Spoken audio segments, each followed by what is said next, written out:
Joining us now, we have the dynamic duo, backed by popular demand, former Virginia Governor George Allen and a candidate on the Republican side for delegate from District 19 to replace the retiring Lacey Putney, who's served since 1962. Zach Martin, Governor Allen. Zach, great to have you with us today. Yeah, John, and good morning, Steve, and Ken Johnson in the background as well. It's good to be with Zach. It is a solemn morning.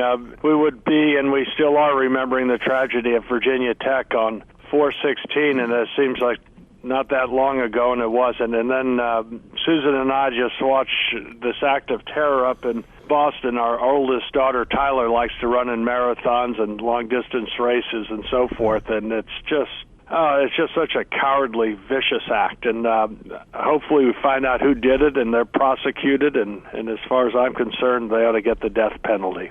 No question. I'm glad to be here to be endorsing Zach to take on the seat that Lacey Putney has represented the constituents of that district in its various configurations for many years. Lacey Putney's the Methuselah of the House of Delegates, and when I was a delegate, a young pup delegate, Lacey Putney was an independent. I knew he was a conservative. I would get a lot of counsel and guidance from him and from his staff. In fact, I even took over one of his legislative assistants, and Lacey was a big help when I was governor as well. And so Lacey's just a great person, one of the best in all of the Commonwealth of Virginia. And then Zach, as part of our A-team, he worked really hard for Susan and me in our campaign and our ideas that we were advancing last year. And when Zach asked me would I endorse him in this campaign, I said, darn right, I'd be happy to endorse you, Zach, because I know you have the right ideas. You're very loyal. You worked really hard advancing our blueprint for America's comeback and all those ideas in there. And he's the candidate that I know will be a conservative voice for the people of Bedford, Botetourt, and Allegheny County in the House of Delegates. And I have full confidence that Zach, I know he's an honest and dedicated person. He'd be that same way as a public servant, and you can count on him to stand strong for freedom, and he's running for all the right reasons, the right motivation. Well, Governor, he was on with us the first time less than a month ago, and quite frankly, both John and I ran him through the gauntlet as best we could, and he came out on the other side with flying colors, not just flying colors, but news-making comments, and showed a lot of his strengths. So we're very happy to have you both on today. Well, it's great. If Zach can run through the gauntlet of your cross-examination and come out with flying colors, that's a good test. Well, it's very kind. Governor, I just want to thank you for your endorsement. When you were governor, you cut $600 million in taxes and brought over 30,000 net new jobs to Virginia. And, specifically in the 19th district, and Bedford and Botetourt and Allegheny have benefited from so many of the companies you brought in, like Dynex and many others. And Dynex, I believe, grew from 70 employees to 700 under your governorship, and just your leadership has been something that I plan to emulate, as well as your conservative principles of fiscal responsibility and many, many others. I just appreciate your endorsement, and John, it's a pleasure to be on with you, and I appreciate the compliment about our radio interview a few weeks back. I enjoyed it very much, and I'm glad to be back on. Well, we're glad to have you, Zach. Governor Allen, my first question is, if Zach were to win, we would be replacing the most senior delegate with someone that's 25, would be the youngest delegate serving in the House. Do you think that's just too big of a gap? No, well, whoever replaces Lacey Putney as far as seniority will not have Lacey Putney's seniority, whether that person's in their 20s or whether they're in their 50s. And so that's neither here nor there. As far as seniority, whoever comes in will not have seniority. As parents of 3 children, Susan and I really believe that the key mission that we all have now is to make sure that our children and others of the younger generation have the same opportunities growing up that we had. It's one of the things we advocated a great deal in the 2012 campaign. Zach was part of it. That's his motivation. Zach is part of that, the younger generation. A lot of folks who are graduating from college these days have to move back home because they can't find work. And so Zach's main mission and his main campaign initiatives, not just for the campaign, but as a delegate, will be jobs. He mentioned Dynax, which was a company, a Japanese company that we recruited in while I was governor, and they now have 700 employees there in Botetourt County, and I felt jobs was and economic development was the number one claim on my time as governor, and we're fortunate that with our efforts of reducing taxes and prompt permitting and reducing the size and reach of government, over 300,000 net new jobs were created in just those 4 years. And so I think for young people, the main concern that they have is opportunity. And Zach has the right ideas. He is from a younger generation. I think that in this case is a plus. Lacey Putney was once a young delegate too. I'm not saying that Zach is going to serve as long as Lacey did. That'd be a tough prediction. But I think Zach has the right ideas, and I know he's got the common sense conservative principles that will make Virginia more conducive for job growth and more investment. And indeed, he's working presently in the private sector. And that's why I think Zach is uniquely capable with the right philosophy, the right principles, and also the right work ethic to be a dedicated public servant for the constituents of the district that reaches from Bedford County to Allegheny County with Botetourt in between. Now, Governor, you won 2 statewide races in Virginia. Your first as governor in 1993. That was just after Bill Clinton's big win. What does Ken Cuccinelli have to do in order to beat Terry McAuliffe, especially now in view of the fact that it's pretty clear that he's going to be outspent by McAuliffe by maybe 2-1? Well, the recent reporting, you had part of this time, in fact, a good deal of that time, that as Attorney General, Ken Cuccinelli couldn't raise money while the General Assembly's in session.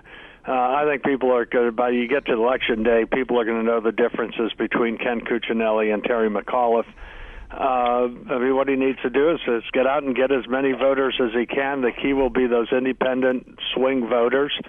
And Ken should hope to run as well in the 19th district as does Zach Martin. And if he does that, that'll help him a great deal. How does Zach win that primary? How does he win the primary? Yes. Well, this is it's a primary. At least it's a somewhat of a primary, firehouse primary, and there's one place in each one of these counties, in Allegheny, Botetourt, and Bedford, where people will have to go and vote. And the world's controlled by those who show up. So the key is if you're for Zach Martin, if you're for more jobs, if you're for competitively low taxes and greater opportunities for you and your family, then you can have a major impact. Generally speaking, most people will look at this district, and whoever wins this primary is going to be most likely the delegate for that district. So people need to show up. The primary is on May 7th. It's on a Tuesday. I'll let Zach get into all the details of it, but the key is people who pay taxes, work for a living, care about their family's future need to get out in Bedford, Allegheny, and Botetourt counties and vote for Zach. They have several hours to do so at those polling places. But I'll let Zach you get in there. Come in here and give the details. Well, there's 3 polling locations, as you mentioned, Governor. There's the one in the Saxon Community Center there, right there off of 460, will be open from 6 p.m. to 9 p.m. That's for the Bedford County 19th District registered voters. In Botetourt, there's the Lord Botetourt High School that'll be open. Mm-hmm. And then in Allegheny, in the city of Covington, the old Allegheny County Board of Supervisors meeting room will be open as well from 6 p.m. to 9 p.m. And voters can go and cast their vote, electronic voting machines. And the vote, like I said, will be from 6 p.m. to 9 p.m. And if they want more information or want to plug into our campaign or would like to contribute, they can visit our website at www.votezachmartin.com. And that's votezachmartin.com. As it goes to endorsements, Zach, have you heard whether or not Delegate Putney will endorse you or has any plans to endorse anyone in the race particularly? Delegate Lacey Putney and I have spoken many times, and I believe the governor spoke with him just yesterday about this race, and he has been extremely encouraging and helpful As of now, I don't think he's going to publicly do any endorsement, but he has been extremely encouraging and very helpful. Been kind of a mentor to you, sir? Yes, I've always looked up to him as a mentor. He's someone who I trust and respect. I don't think anyone can not respect Delegate Lacey Putney, but he's certainly one that needs to be admired and certainly a mentor, certainly. Governor Allen, by the end of the week, the Gang of Eight in the U.S. Senate is about to unveil comprehensive immigration reform. Do you think this is something conservatives need to really look at, or do you think maybe it's a slippery slope? Well, I think they need to look at it. Any legislation is as important as that. People need to look at it and all the details of it. There's different aspects of it. There's so many component parts. We'll see what's in it.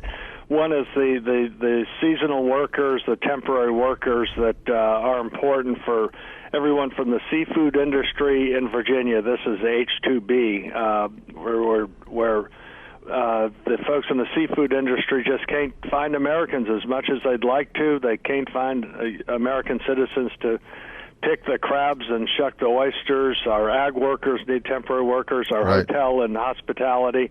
There's also an aspect on the H-1B as far as the need for more young people or more scientists, technologists. There's something called I-squared, which could be a separate standalone bill that could be done to make sure America is a magnet for the best minds in the world. The one concern that many of us have is you should not reward illegal behavior. And that's, I think, going to be the key point in this. I've listened to Marco Rubio, who I admire a great deal, and supported when he was running for the Senate in Florida. And we'll look at the details of it. And it seems like it is different than what President Bush and Kennedy and McCain were pushing years ago. But it's something that you just can't reward illegal behavior, but have some realism to how we need to fix this broken immigration system. But the key first thing that needs to be done is the American people have to have confidence that we have secured the border. That is a responsibility of the federal government, and that needs to be done first. Governor, what do you think of the background check compromise now being sponsored by Republican Senator Pat Toomey and Democratic West Virginia Senator Joe Manchin?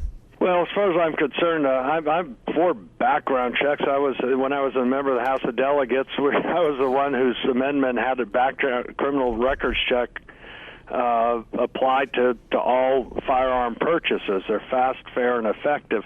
My concern, I want to check this out, is what this would do for sales from non-licensed firearms dealers. Parents can give guns to family members. I think that's exempted.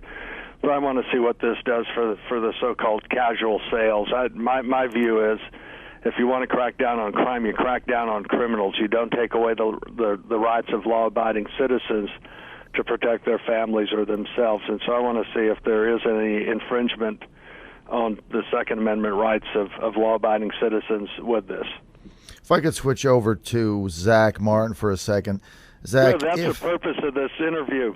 Well, thank you, Governor, for reminding me of that. Zach, if you were elected... I like it, the governor actually running you through the gauntlet instead of us doing it the other way around. I like that. Well, he's a master at that, no question. Oh, yeah. And, okay, so does Zach. Zach, if you were to get elected to the House of Delegates, what would be your top two policy objectives? One, I think it's sort of the philosophy and approach of limited government and across the board. And then from that perspective, one of the huge on education reform. I think we need to certainly be looking at giving more autonomy to the parents to make the decisions best for their children. And I think that's going to ultimately lead to better testing across the country, or across this state and in our district. And then the second focus is anything we can do to bring more jobs to this district are going to be incredibly important. And then I'm going to add a third one in there because I think this is ultimately very important at this point. And that's we will do everything we can in the General Assembly to protect gun owners' rights and Second Amendment rights in Virginia. Zach, everybody knows that in 2012, President Obama and the Democrats carried the 25 and under segment by a pretty healthy margin. What do you think Republicans, conservatives have to do in order to win back the 25 and under vote? Well, they can start by voting for me on May 7th.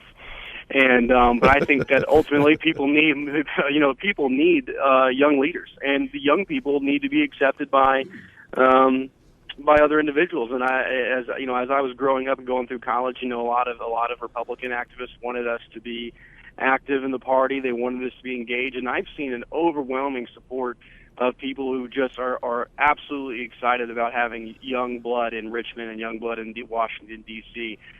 Perfect example, I was knocking doors just yesterday evening out in Bedford County, and at house after house that I went to, people were just overwhelmingly in support of young, fresh, new ideas in Richmond that are founded in original principles. And I think that we have to get back to that. I think the Republican Party needs to show that we embrace the youth and we understand that they make up 20% of the electorate in the country, and we need to get involved and get behind them. Well, Zach, I think you're right on it, because the first thing you got to do is show up and talk to people, so you're certainly there. My final comment is I want to bring Governor Allen down memory lane. I do have to say that so many of us were so depressed after Bill Clinton won in 1992, and I remember sitting there when you captured the Virginia governorship in 93, how excited we all were, what a great victory that was, and that was the kind of the step up for everyone else.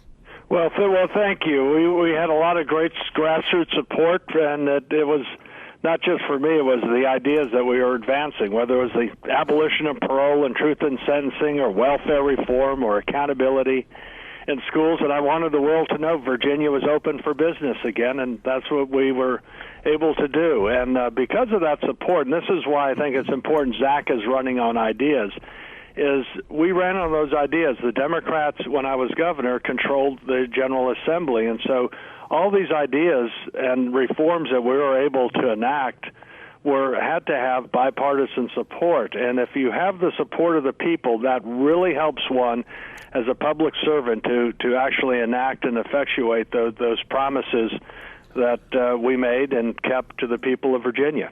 Well, I think the same sense of excitement when Zach takes over the 19th district seat will be at hand. And I think the one call we have to make, John, is to delegates Watson, Yancey, Ramadan, Head, and say, you know what? We need this fine young man, Zach Martin, on the Business Development Caucus. Open up a seat for this guy because he's got a great head on his shoulder, and we wish you nothing but the best. Zach, give out that website one more time before we take our news break. Great. Thank you again for having us on. The website is votezachmartin.com. The election will be May 7th from 6 p.m. to 9 p.m. Once again, our website is votezachmartin.com, and you can find out more information or get involved. And, Governor, I just want to thank you again for your support and endorsement. It means the world to us in the campaign. And, John, it was a pleasure being on with you guys again, and I look forward to seeing you many, many more times. Always a pleasure. Thank you. Adios, y'all.